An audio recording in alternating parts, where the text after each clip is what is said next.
and you got to perform with Michael Jackson. Now, surely this is a different Michael Jackson, right? This is not the Michael Jackson, right? It was the main guy, the main Michael Jackson.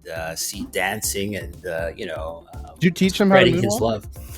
And then slowly but surely, I got a few sales. I've maybe sold 15 or 16,000 licenses to date. Wow. So I know one guy I was working with, he had one of his songs placed on a radio spot, and another student had one of their tracks placed. I think it was a video game or maybe an app. One tip I learned, simply writing the fader. Hello and welcome to the Musician Odyssey podcast, where we help you navigate past the sea monsters and storms along your music journey so you can hit your goals faster and live the dream. Today is episode number 3, and I'm excited to introduce you to Julian of Synthwave Pro, who I am interviewing today. He has worked with Michael Jackson in the past and has also generated nearly $750,000 in sync licensing royalties from his music. So today we're going to dive deep into that. How do you go about licensing song, getting royalties, and we also cover different aspects of producing synthwave music as well. So if this sounds interesting to you, definitely listen to the whole episode, and be sure to check in the description below, as there'll be a lot of awesome free resources and guides to help you go even deeper on the different subjects we cover in this episode. Well, welcome in. I'm so excited today. Here I have Julian with Synthwave Pro. He is a synthwave master, and I'm really excited to learn from him, and I'm sure you can get a lot of wisdom from this. So have your notes ready. And one thing that really intrigued me on his page for his course, which I'm sure we'll talk about later, you actually made a living at 19 years old, your full-time living from music at 19 years old, and you got to perform with Michael Jackson. Now, surely this is a different Michael Jackson, right? This is not the Michael Jackson, right? It was the main guy, the main Michael Jackson, the guy we've all come to sort of love and see dancing and, Did you teach him how to spreading his moonwalk? love. I wish I could dance. I'm not a great dancer. I mean, I can, bust some moves every now and then, but I left that up to Michael Jackson. So, it was really a pleasure to work with him. In fact, I think it was a fluke, so I'll tell you a bit about that story in a few moments. But at the age of 19, I became a sort of full-time jazz musician. So for those of you who don't know, I'm sort of a double bass player. That's my sort of bread and butter. And very early on, I set together this band and I wanted a trio. And so we started approaching a lot of restaurants, a lot of hotels, high-end hotels and weddings. And so we put together this sort of package deal where we would play for a number of people. And so that went really well. And it turns out it just sort of snowballed, and I was doing that on a full-time basis. And, I got a lot of pleasure out of doing that. Yeah, so Michael Jackson, really interesting story. I happened to be about 25, 26, and I was working sort of in the TV industry and stuff like that, getting auditions here and there.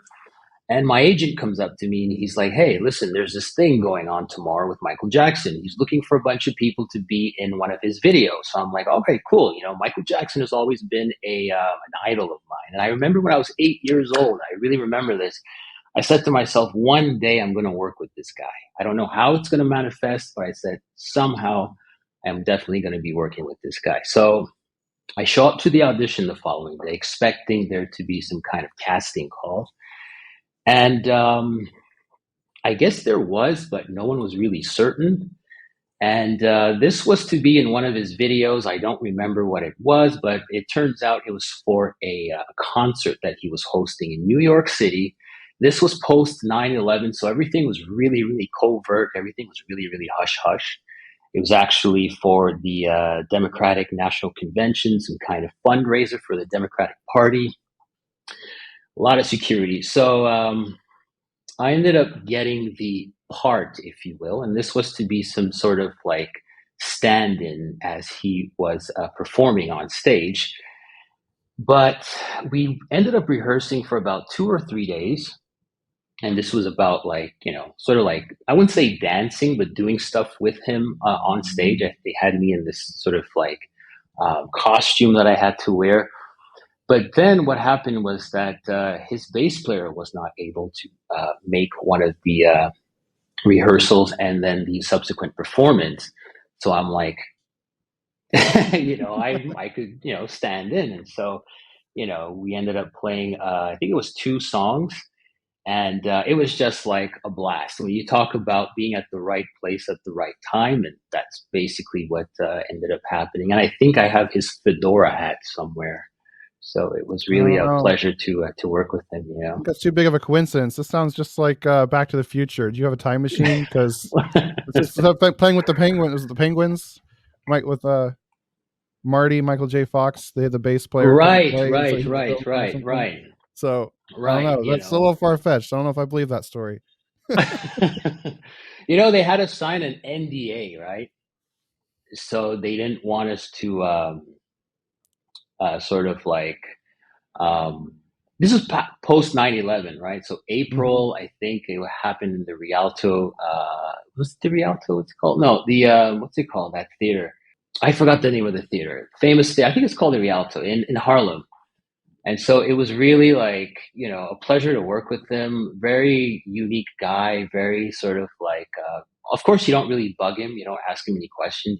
You sort of obey and listen to the producer, the stage production manager. And yeah, so there's my Cool. story with Michael Jackson. I also got to play with and meet Dave Navarro. I don't know if you know Dave Navarro, really great Not, guitar player from not as Jane's familiar. Addiction from the 1990s. So that was great. Wow. So yeah. So anything Yeah. you picked up from these guys, like anything that really stood out to you that you still use to this day, or No, not really. I mean, I had a background from sort of like, in high school, I had attended a fine arts high school. So you just kind of pay attention to the leader, the, conductor or whatever. So it's just a matter of, uh, getting your marks right, knowing where you need to be at a certain time. So that's pretty much it. It was very professional, a lot of pressure, a lot of people from different, I guess you can say, industries. He had his dancers, he had his makeup artists, and some other musicians. So it was just hmm cool to be around that, that kind of yeah, energy. that's really neat. And so then since Yeah. then, you've gone on and had a lot of success with sync licensing and music licensing for TV and video games and so on. So how did you go about doing that? Like how you were able to break into that, and how might someone who's just starting out, what path can they go on Yeah, to be able to do absolutely. the same thing? So let's see. I started doing sync licensing, I think, as early as 2006, maybe 2007. Of course, back in those days, it was sort of like the way I was doing it. I would approach businesses and say, "Hey, I can put together some type of jingle for you that you can eventually broadcast on radio." And the internet wasn't that big of a deal back in 2006, 2007. It wasn't quite the same internet that we've come to know as, the one of today. And so I just started that way. Eventually, the sort of web opened up, and a lot more platforms were, accepting music. So I'd submit my music, and then slowly but surely, I got a few sales, and then I started to write more music, and I grew my catalog. Eventually, expanded my portfolio to include other genres. Of course, I wasn't doing synthwave music back then. I was doing house music. That was my niche. House music, so some jazz, but mainly house music. A lot of neo soul, hip hop tracks, and started to appear in a few productions, TV shows, some radio commercials, some infomercials, and so I've been doing that for about 15 years now, 15 or Hmm. 16 years. I think total I've maybe sold 15 or 16,000 licenses to date. Wow. And yeah, I think I was just lucky. I was just at the right place at the right time and got into it really early. But I also paid attention to a lot of the trends that sort of followed in the advertising space. And I currently work with about 15 or 16 students on a regular basis. We do one-on-one Zoom calls. I assess their portfolio. I help them get, put a comprehensive portfolio together, and hopefully, some of them have, gone on to have their music in a number of different productions. I know one guy I was working with. He had one of his songs placed on a radio spot. And so he's really excited about that. And another student had one of their tracks placed in, I think it was a video game or maybe an app, you know, as the Hmm. background music. So, I'm trying to sort of give back and show others to how to get into the that industry. I will be coming out with a course, a music Ah, licensing course for those nice. of you interested in this. So if you want to, be sure to check out my my page, my YouTube, and my website, and I'll make an announcement. Definitely. So then let's let's say you have someone and they're just wondering what are the steps to getting sync, getting licensed. They have no idea. Do they need to join some program, or I've heard other people say, just like find the people that are responsible for collecting the music and personally reach out to them, find their email or something. So what would you recommend? What's the best way, just like one, two, three best Well, steps to follow? right. The first thing in a nutshell, I'd say write the best music you can. Pick a genre or a niche that you're comfortable with, a genre that you know that you can write a great sounding soundtrack, and from there expand that catalog. Reach out to a number of publishers, reach out to a number of music supervisors. I do work with a few music supervisors and publishers, Real but quick, I think, yeah, how do you find those people? Do you just Google them, try you to can find their run email? searches online. I think there are a number of publishers that you can find online, but they don't like to be sort of solicited that way. So I I sort of work with a handful, and sometimes when a student of mine has a really great soundtrack, a really serious work ethic, I'll say, hey, maybe you can pay attention to so and so. He has some really great soundtracks, or she's doing some really cool things that maybe you can find an opportunity to place her music anywhere that you may see fit. And I've done that for a few students, but I'd ultimately say work hard, come up with a niche that you're comfortable in, and build yourself a catalog. Write 10, maybe 15 songs in that niche. If you can write in other genres just as well, you might want to pursue that. You have other opportunities to engage in sync licensing deals. The more tracks that you produce in various genres, the better. And so those are the sort of bits of advice I would give to students. Of course, the course will deep dive into this and show you how to write a number of songs in different genres you may not be familiar with, as well as how to write catchy hooks, because music supervisors are always looking for songs that sort of like Hmm. hit right away, and so that engage the audience, that kind of stuff. So we'll cover all that stuff. Awesome. So is there like a certain approach that's different for writing songs for sync licensing than if you're trying to just be an artist and grow a fan base? I've heard like it's better to have more space between your vocals so that if there's any dialogue in the TV show or something, I don't know, is there any just quick tips on how to write differently for sync? Yeah, I think personally the mix is. I think what works in some contexts is to pay attention to the mix. If I'm writing a song for where the destination is for TV, or maybe a YouTube video, or maybe an infomercial, I'll try to make sure the instruments are panned in a certain way that allows the dialogue to come forward. The dialogue is usually mono, so I won't put too many instruments in the center, maybe the drums or something like that. So I'll pay attention to the mix. And I think the most important thing is to get to the point. So when you're writing that kind of music, you don't want to have these long extended intros. You want to get to the point within a few seconds, so we know what the song is about. We kind of get the gist of the song. If it's a high energy song, you want to get to the sort of climax of the song immediately. So there's definitely a different way of writing depending on what the destination is. Okay. And then is there much demand for synthwave and sync, or is it more so other genres? Good question. As for a synth wave, you can thank Stranger Things for sort of like pushing it forward, and that made a huge difference. I think that was released in what 2016 or something, or Something like that. 2015, yeah, something like that. And I noticed that it sort of like made it uber popular. And so, yeah, now it's sort of like you hear it all over the mainstream. You hear it in different productions. You hear it in TV commercials. You hear it in radio commercials, even video games. So, yeah, definitely, there's a lot of opportunity for synthwave in the music licensing game. Cool. So then how did you decide to get into teaching synthwave, since you have this background with jazz, with house, and and even hip hop and these other genres? How did you decide to kind of focus going down the synthwave Right. trail? I think what did it for me was in 2014, my man dropped a really crazy album, and I'm referring to Trevor something. He's one of my synthwave Mm, idols. I love his production. I think the album was called Trevor Something Doesn't Exist, something like that. I mean, this is going back nearly a decade. Man, it's been so long.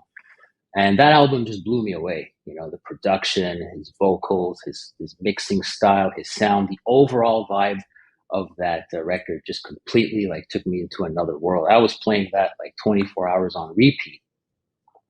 So that was the first sort of genesis of my sort of, deep dive into synthwave. Of course, I grew up in the 80s where we had bands like, new wave bands like Duran Duran and the Cure and Susie and the Banshees. And I really got into that music way back in the day.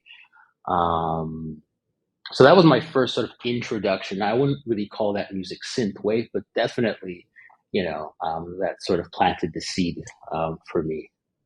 right. Yeah, that's kind of similar for me. I didn't grow up in the 80s, but I grew up listening to my parents' music, and it was a lot of new wave. And so, That's a yeah. great way of throwing shade my way.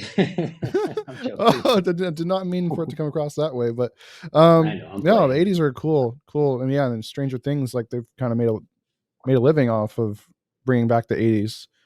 Um, so that's kind of that'd probably be a whole interesting show on its own. Why that's so interesting. But sticking on the synthwave path, because synthwave is Hmm. basically kind of almost like the soundtracks of 80s music, with some synth pop, with modern production thrown in. So, what's your approach to creating like synthwave for someone who's a beginner, maybe an intermediate, and they're looking to take their synthwave music to the next level? We probably know the basics, right? Have some gated reverb, right? Use kind of vintage synths, Hmm. vintage, drum samples, maybe. So, how do you kind of take it to the next level, or what are some techniques you use to make your synthwave stand out and actually sound unique versus kind of just like everything else? Right. I think it's always a fine balance. So you have the sort of usual suspects, the 707, the Lindrum, the Fatline baseline preset, if you're using the Korg. And so, you can always start with that. But what I'm hearing, especially of late, is that guys are not really using that anymore. They're sort of like incorporating samples from different genres like progressive house, sometimes even hip hop. This is one reason Mm-hmm. why I really liked Trevor Something. I mean, it's not your typical synthwave album, but it is a synthwave album. And he's using things like an 808 and some interesting reverbs and some interesting chords and vocal effects with I think he has an auto tune in there. So that was really interesting to hear that he was doing that some 9 or 10 years ago. But as for beginners looking to get into it, I'd say learn the basics.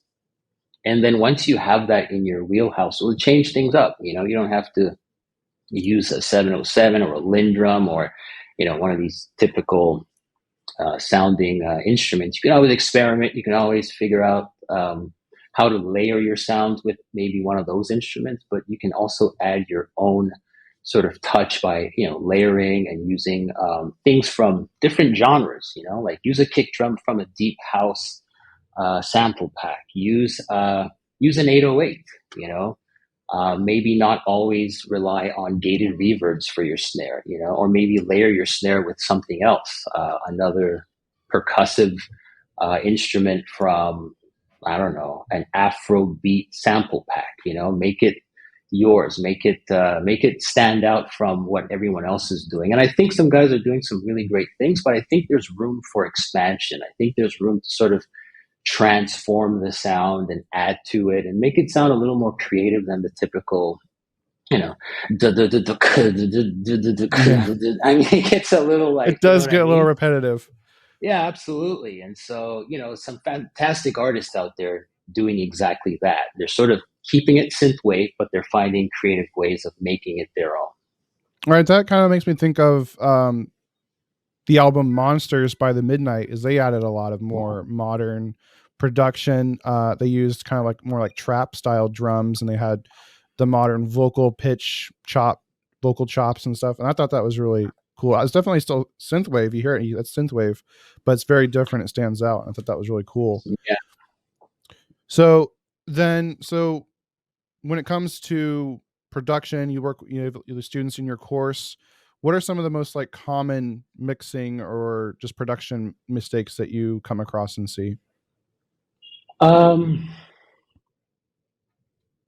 I'd say maybe sometimes sample choices, uh, choosing certain samples. Now, I just talked about using various, samples outside of the synthwave space, but maybe the sound selection sometimes, and it's sometimes just maybe picking a lead that's, let's say, monophonic as opposed to polyphonic, or even a bass line, maybe, um, I think the most common mistake I hear is when students use a sound for an instrument and just have it running the entire duration of the song, which isn't a terrible thing, but I think we can sort of transform that sound. We can evolve that sound. It might be by adding a filter, a cutoff filter on it, and opening and closing that filter at various times and allowing space for other instruments to come through.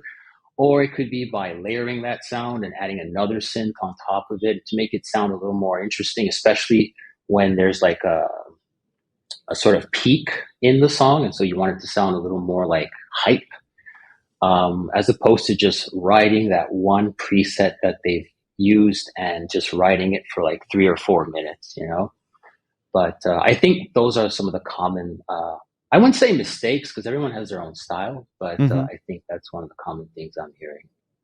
Right. Yeah, I've noticed that too. That's because when I got started, that's what I would do is I would just have the same sound all the way through. And then like I was working with a producer friend of mine and he's like, what if we just cut it out for this one little section? And that kind of blew my mind Right. how you can have all the same elements throughout the whole song, but like take some away, like take it away at certain points and then bring it back in and take away a different element. Like even that, like, cause there are some synthwave songs out there where they just like are the same chords all the way through or the same beat all the way through, but then they do little things to make it interesting. Like I know that like even the Midnight, they have some songs like that, but they do little stuff here and there to make it interesting. They take stuff away, bring stuff in, or do layers and stuff like you mentioned. So that's really cool. So what about like tools? What about like plugins? What are some of your favorite tools and plugins for creating synthwave music? Um, I try not to stick to the traditional sort of like instruments. I mean, I'll grab stuff from different sample packs. So I'll start off with some drums from various packs. Sometimes I'll synthesize stuff from scratch. Um, yeah, I'd say that over the last couple of years, I just make my own presets, and I don't want to rely on too many presets from traditional VSTs. I just, if I want a bass, I'll just pull up Serum and create my own bass patch, and I'll save it. Um, as for plugins, I pretty much use Serum right now, and I'm sort of like against too many plugins. Mm-hmm. I'm sort of against a lot of things, and this has a lot to do with, I guess, a minimal approach. I live in Vancouver, and just to give you some context, the housing industry is really crazy in Vancouver. So we all sort of live in these small little like condos, and I don't want any gear. I don't want to have a keyboard here and a keyboard there and another keyboard. And I don't want to be surrounded by any external gear. But it So I'm looks pretty so much in cool. the box right now. Yeah, it does look cool, but I just need that sort of space, and I don't want to see myself like buried by synth. And I don't have anything against that. I just sort of keep it in the box and rely primarily on a few VSTs like Serum, even old school Massive. I sort of grew into Massive, as far back as 2006, I think, and started sound designing, and so I'm sort of returning back to those roots, if you will. and not getting into too much of the gear. So I'm pretty much like reliant on like one synth right now, which is Serum. And I try to produce whatever I got to do using that synth. And of course, when it comes to drums, I'm using drums from different packs, or like I said, I'll just make my own drum packs. That's really neat. Yeah, because you do find that that's true. That you don't need to have all this different. I mean, if you think back in the day, right, in the 80s, right, they didn't have all this gear, right? They maybe had like one type of compressor, right? They wanted to get another synth that would be thousands and thousands of dollars. So Right. and also oftentimes creativity works best within constraints, because if you're drowning in a sea of options, now you're not being creative. You're thinking, what do I Exactly. use, this compressor, that compressor, this compressor, to use that synth, or that synth. So Exactly. And I found that the more stuff I got, the more it just sort of hindered my creativity, right? And so this is why I'm rocking a really old laptop. I think it's a 2014 or a 2015 hmm, iMac Pro. And I'm sort of like reluctant to upgrade and get the fancy bells and whistles. I also have an iMac that's so old. I mean, I got it in 2013.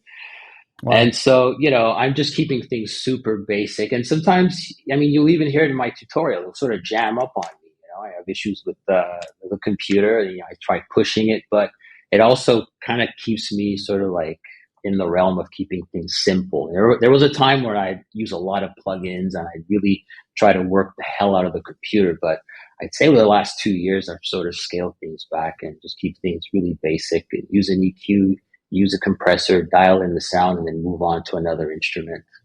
Yeah, I think we definitely can overcomplicate things, because like when it comes to mixing, it's really just EQ, compression, and then your wet effects. And then we overcomplicate things. Um, going on kind of along that same vein, what's your thought on using presets versus like designing your own sounds? Is it fine to use presets, or Absolutely, do you want to design your own sounds, or is there a time and a place for each? absolutely. Nothing wrong with presets. I used presets a while ago, and I sort of dropped them just because I wanted to get more into sound design and really force myself to, dial in my own sounds. But absolutely nothing's wrong with presets. I have preset packs that I've given to students. I just say, here, try to use this, or, you know, um, I was giving them away for a while. And yeah, as for sound design, I think after a while, if you sort of understand what's going on with your presets, and maybe even reverse engineer a few of them just to see how they were created. I think that's a great way of getting into sound design and understanding the complexity of a synth, and how you have, your most basic synth is really an oscillator, a filter, and an amp. And then figure out how envelopes work and figure out how LFOs work and all those other effects, which is why I like Serum, because everything is concentrated in that synth. You don't really need too many external other synths or other effects. It's really all there. You can really dial in some amazing sounds. But if you're starting off, definitely use some presets and then slowly venture off into sort of sound design. And I think it's the one of the one of the best ways of learning sound design is to get under the hood and try to figure things out. That's really cool. So yeah, don't need to spend a ton of time learning sound design if you're starting out. Just use those presets, and then as you Hmm. develop, you can start messing with sound design. So let's say you've got your track complete. Now you want to make it sound professional. You want to make it sound like how it sounds on the radio, how it sounds, how your favorite synthwave artists, how their music sounds. What are the mixing techniques that these pro synthwave producers are using? What are they doing to make that pro synthwave sound? Um, some of them will pass it on to other um, engineers, sound engineers, audio engineers, and then mastering professionals. But you know, I basically started doing this all myself, especially as a stock music or production music composer. I didn't have the money to send my tracks off to an engineer who's gonna, you know, charge me. some money and stuff like that. So I kind of just tried to figure things myself, and I don't always get it right, admittedly, 100%. But I think, yeah, basically studying the mixes of some of the contemporaries and figuring things out, taking tutorials, learning about it through even a course. Like in 2007, I believe, I took an audio engineering course in college. I had sort of gone back. I'd been to university in music, and college in music, and high school in music. And then so I went back maybe, I'd say, 15 years ago. And I took a great audio engineering course. I learned a lot of stuff. And I sort of use those techniques now. So yeah, if you have to do it yourself, start off by doing it yourself, and then once you have a little more money, and I'm coming from a point of view of, if you want to try to get yourself on TV, eventually maybe you can sort of outsource those roles to a sound engineer, for like a mixing engineer and then a mastering engineer. But if you have to, start doing it yourself. You'd be surprised what you can do with a few YouTube videos and a few tutorials here and there. For sure. And so, is there those techs from all that learning that you did? Was there any like one or two techniques that really stood out to you, or was it really just get back to the fundamentals, really learn EQ, learn compression, learn volume Yeah, balancing? one tip I learned, and this was from a guy in Nashville, a Nashville-based sound engineer, simply writing the fader. And I also learned this in school, but to see Mm. how he applied it was really cool. So basically, writing the fader. If you have an instrument, another instrument comes in, and instead of cutting out the first instrument, just ride the fader. Just, turn it down, like really automate the volume if you have a DAW. So you just automate that volume, bring it down by 4 or 5 dBs, and then keep the other one there, sort of more prominent. And when this guy does his thing, you sort of raise the volume for the other one. Just those simple tricks. It sort of carves space in a mix. And another technique I like to use, and I actually showcase this in one of my master classes, I believe it's the second one, where if you have a bunch of chords playing throughout the song, and you have another instrument or a bunch of other synths that take up a lot of mix, a lot of space in your mix, one thing you can do is basically thin out those chords, right? So initially that chord may be comprised of 5 notes. And so when you have this other instrument come in, what you can do is sort of like carve out the chord by playing maybe the third, maybe the seventh of the chord. So you're playing maybe 3 notes. And so you're allowing sort of more space in your mix, and you're not cluttering the mix with all of these notes. You're sort of thinning out the chords. And so, sonically, it doesn't sound like the chord has been altered because you have a lot of stuff going on up here in the upper registers. But it does clean up the mix, especially when you sort of silence the notes in the lower mids, which take up a lot of energy in a mix. So that's another tip I can share. Huh, that's really cool. I hadn't heard that before. But yeah, definitely the Guitar players, by the way, sorry to cut you off, but guitar oh, go ahead. players do this all the time, right? So a guitar player would be playing like, maybe 5 or 6 strings, and then if there's another instrument coming in, or the vocalist is doing her thing, what you would do is sort of thin out those chords, so you're not really striking those power chords. You're really striking maybe 3 notes, maybe 2 notes. They have these techniques. This is another trick I got from guitar players. Really experienced guitar players will do stuff like that. Huh. And that's probably just a good just mindset to have throughout your whole process and mixing, and realizing that there's consequences to anytime you add something, right? Or even take something away. Absolutely. So you throughout the whole mix, you got to keep in mind what's occupying each of the frequency ranges, what content is where, and just be intentional about that versus just saying, here's a cool sound, throw that in, because that's what I used to do. And so it definitely makes Absolutely. a big difference being intentional there. And then also, like you mentioned, the being intentional with like the volume automation, because yeah, my mentor when I was in school, he owned his own commercial recording studio, and he talked about how the mixing engineer, the mixing console, he had an actual like physical console. He said that's basically your instrument, and whenever he would Yeah. do a mix down, right, it's like recording the final mix, the stereo mix, and he'd be always moving the faders up and down. Right, that lead guitar comes in, he's going to boost that up, then pull it back once it's done, and then both those other Absolutely. instruments. So yeah, we don't really think about that. A lot of times we're mixing in the box. It's just like that's where my fader is. But no, be moving that, Yeah, exactly. panning, right? He'd always say, like, if things are just statically panned, is it really a stereo mix? I mean, technically it is, but if things aren't Yeah. moving, are you really Right. using the stereo field? So that's really good. Keep things Right. moving, make things more dynamic like that. Um, Absolutely. and so then you mentioned your master classes. So you have, I think, three now. Do you have three master, or do you Yeah, I correct me? have four. Four. Okay. So yeah, what are these? What are your different master classes, and what was your approach to creating these? The first two were just, sort of having fun and showing my process. I didn't even think anybody would sign up to any of these courses. Mind you, this was during the pandemic. So a lot of people were at home, and I was at home too with wifey, and I said, I want to put a class together and share some of my tips, some of my, because I've always encouraged musicians to get into, music licensing, and a lot of my musician friends are performers. So if they're not performing, they're not earning income. So over the years, I've told them, you should really look into getting your music on TV or whatever, start getting those royalties, what we call what we call mailbox money.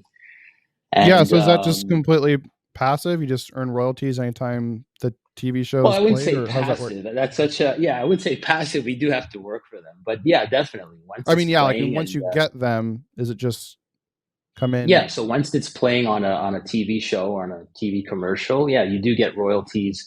What they call it on the back end, which are royalties. You get that a number of months later, so 6 months later, sometimes a year. It really depends on how the cue sheet was filled, and if your PRO, that would be your performance rights organization, if they're doing a good job of collecting, But you got to have patience in that industry. But yeah, so always encouraging musicians to get into the sync licensing game. But sorry, what was your question? I was going off on a tangent. Yeah, I was just asking what. Yeah, you have these different master classes. So what? Yeah, what inspired you to create Right, them, and what is in each of these master classes? right. So the first two are really showing my process. I do use a lot of plugins there, and I focus a lot on music theory.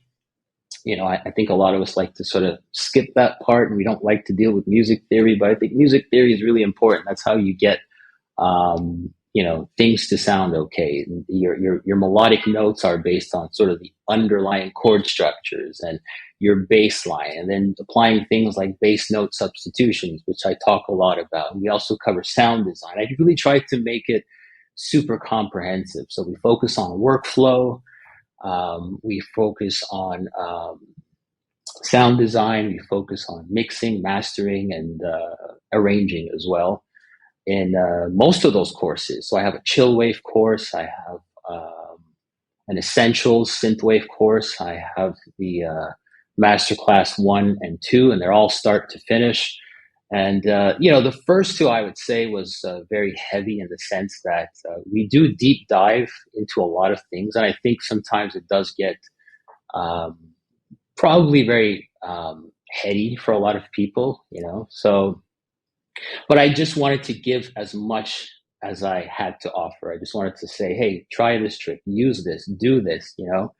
And so they are like very in depth, and which is why I sort of made those courses to be lifelong, because depending on where you are on your journey, maybe you're not fully prepared to sort of like embark on that journey sort of like right now, but maybe in a year or so, when you get yourself some more gear, some more experience, your ears are a little tuned in, then those courses can be of benefit. So I think every course offers something different. And I think the last two, the chill wave and the essentials, I'd say are a little easier in the sense that, I provide you with some of the stems so you don't have to enter the notes and stuff like that. I know some of the students said that that was very tedious, but I think that's the way to learn music, right? You have to do the sort of hard work. You have to input the notes with me. That's the best way to learn. when I was growing up, and I sound like the old guy here. When I was growing up in my time, um, so basically, learning jazz, I had to transcribe a lot of those solos, all that kind of stuff. And so we had to transcribe stuff from, Charlie Parker and Mingus and Paul Chambers and Ray Brown and like all the greats, John Coltrane. It was very tedious, but you started to learn how to blow, right? You started to learn how to improvise. And that was the best way of learning, basically doing the hard work, playing the note, figuring out the notes. Of course, back in those days, we had cassette tapes. So you had to rewind, play it, listen, and, rewind, play, listen, and play. So that was a great way of not only developing your ear, but getting into the habit of hearing patterns, hearing melodies. And that's just the way to learn. And so I wanted the students who took my class to go through that process. So the first two classes are really about that, and the last two, which is the chill wave and the essentials, are a little sort of easier. Yeah, I bought your first two on the synthwave classes, and I really, like you mentioned, that the music theory was really big for me because I don't have very much music theory education at all. So that was really interesting, especially like learning how to create. Thank you, chords. by the way. yeah, the chords in like in the 80s where they're adding multiple, like extending from just the triad extensions, the ninth, and, all that. So absolutely, yeah, I was curious about your chill wave. Yeah, I saw you came out with that. So how does chill wave different than creating synthwave, or what are those distinctions? What's unique about that course? I'd say again, the process, made it a little easier. I realized people don't have the time to really deep dive into a full-fledged course like that. So it's like for maybe people who want to learn that kind of music over a weekend, you can follow the course and do a few of the modules on a Saturday or a Friday, continue on a Saturday and wrap things up on a Sunday. That was the goal of that. Make things a little more accessible. When I first started it, I didn't know who the demo would be. I didn't know who the demographics would be. So I sort of gave a lot of tips and tricks. But over the years, I figured out, well, a lot of people just want to sort of have fun, and they're beginners, or they're somewhere in between beginner and intermediate. And, so I sort of scaled down the course, gave them the MIDI files, and sort of explained what was going on. It's not really a walkthrough because it is a start to finish. But I'd say the chill wave course also focuses a lot on arrangement. So some of the feedback I had received is that a lot of guys want to know how to sort of write a song and know the structure and what comes next, and how to develop an intro and an outro and a break.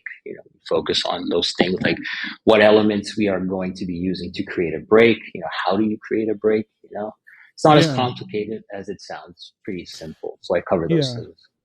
Would you say synthwave differs much in how you go about arranging a song, or is it pretty similar to other pop music? It's more just the instruments and the elements you're using. Correct. I think it's just like any other genre out there, So anyway, if you want to check out any of Julian's courses, I highly recommend them. You can actually get 15% off if you use my code Orpheus at checkout. There'll be a link to the courses below if you want to check those out.